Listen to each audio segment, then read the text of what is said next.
they wanted to open up some new mines. And I remember this, you can just go for that other one. This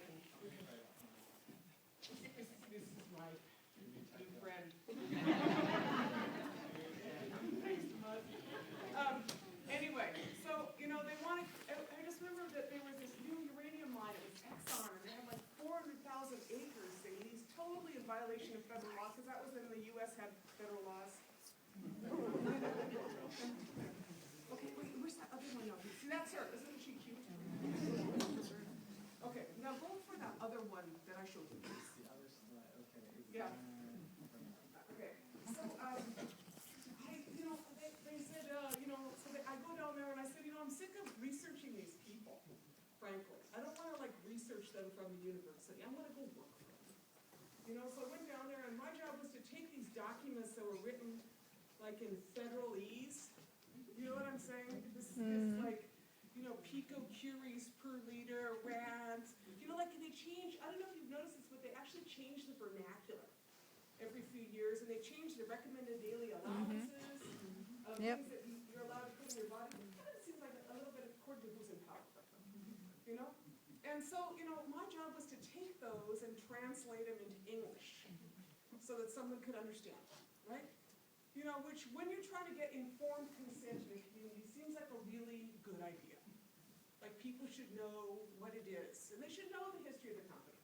They should know that company was just created for this new enterprise. I understand the mining corporation that's looking to move here. It's just recently created. That kind of limits the liability. If you're a brand new company, it's interesting. So, but if you're not, you should know where they came from. You should know every one of their previous projects, how they treated their workers, what kind of bond they put up, right?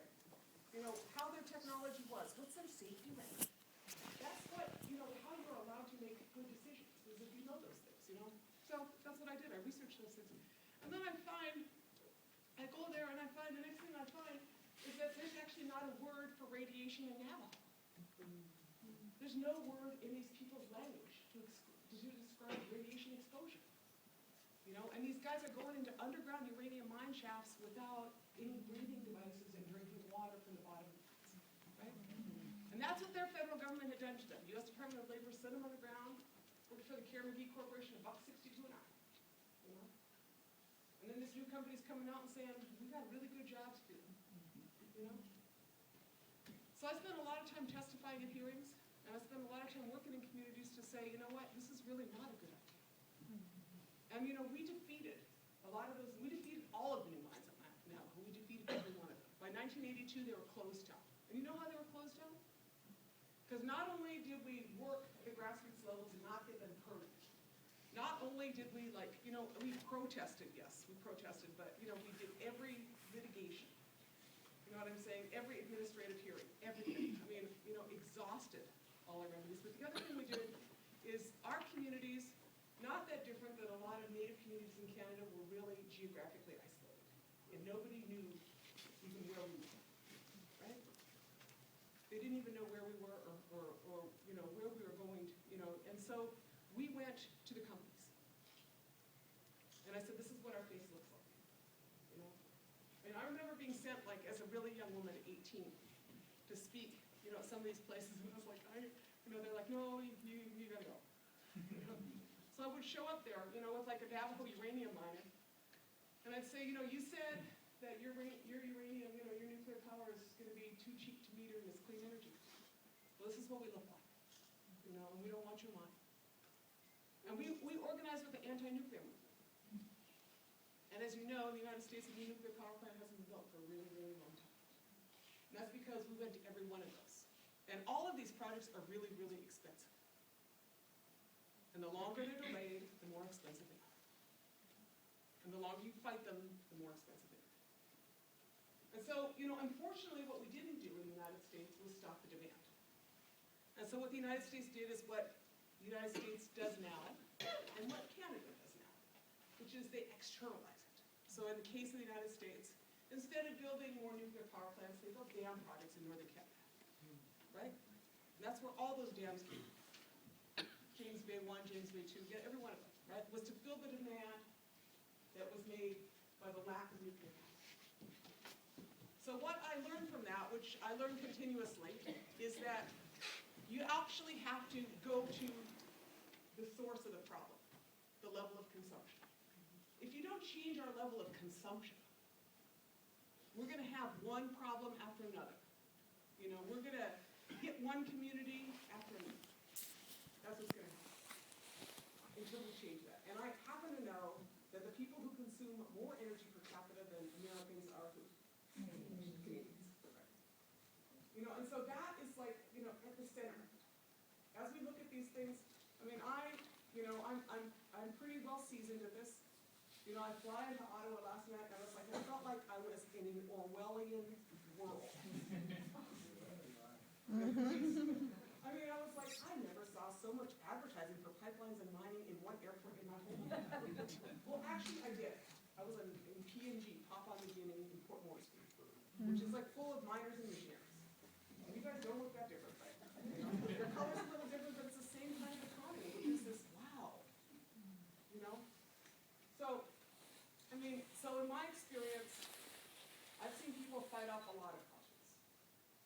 But you don't fight them off in isolation if you're a native community. The non-native people and the native people have to work together. That's the only way. You know? I mean, we are tough. You guys are really tough up here. I can see that. You know, you got off the plane, I was like, ooh, these are some tough Indians. Although, you know, I just say, you know, I'm like, we're not that different. It's like Chile. But, you know, having said that, one of my favorite, and this is my family. We brought some stray Indians for it. Okay, so you see me, this is my house, this is my solar panel. By my teepee, I actually live in a log house. And then this is my grandson, Giwaden, Buckanaga. This is Wasmo O'Neillan, who looks really punked out there. I don't really know what's going on there. That's my granddaughter. These are borrowed Indians. They came to visit. This is my youngest son, Gwekana Magasco. This is Andegus Neelan, my youngest grandson. And this is Tessa McLean, who's from an intern who's the one who wants the poutine, me to bring her back some poutine. Everybody said that's really gross to bring it back from here, though. I was like, so I think I'm going to make her some instead. She's in Manitoba, she's homesick. Can I have some poutine? Anyway, where's that other one? No, that other one that has the...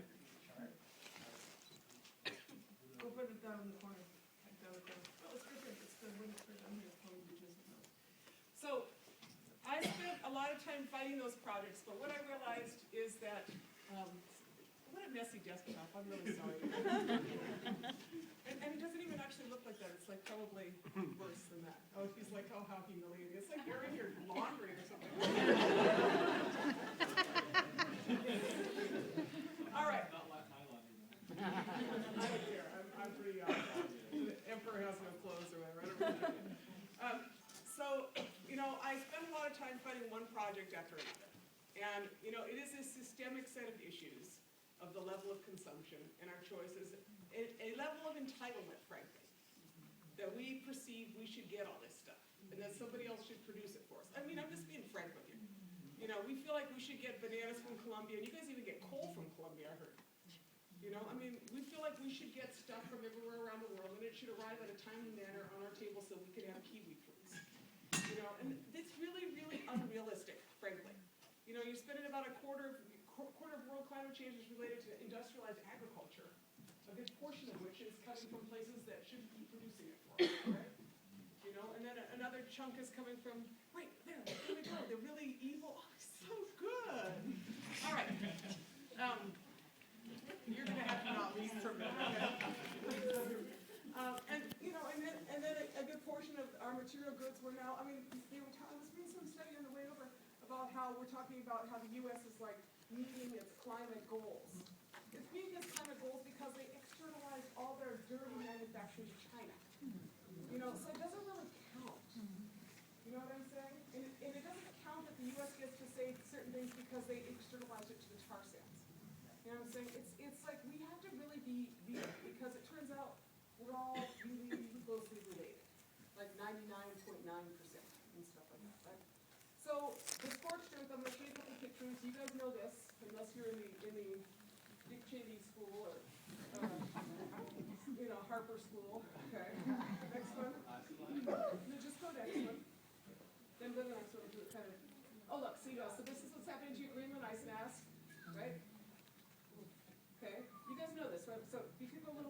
they're going to do. This is climate change in Alaska, right? This is, that was an Alaskan native village called Kivalina. It's falling into the ocean, right? We're expecting that we're going to be spending 20% of world GDP on climate change-related disasters by 2020, which, well, that's 7 years from now. And I'm not exactly sure which province has that plan. You know what I'm saying? You know, it's just like unthinkable. And this is this whole idea that somehow we're so clever. You know, we got this one. We don't got this one. You know, it turns out that Mother Earth is way bigger than anything we can think of, you know, in Parliament. You know, it's kind of a brilliant thing. You know? So this is what happens with CO2 in your ocean. Right? Then the next one. And this is your ocean on acid. And that's what it's starting to look like. I heard that there's a 30% increase in acidity in the North Pacific. I don't know what yours is like over here, but that's what happens with the acidification of your ocean. So, you know, all of these things, this is your fossil fuels, right? And the bump is your tar sands, right? What we got to, where we got to now, which you know, is to this level, it's called extreme energy.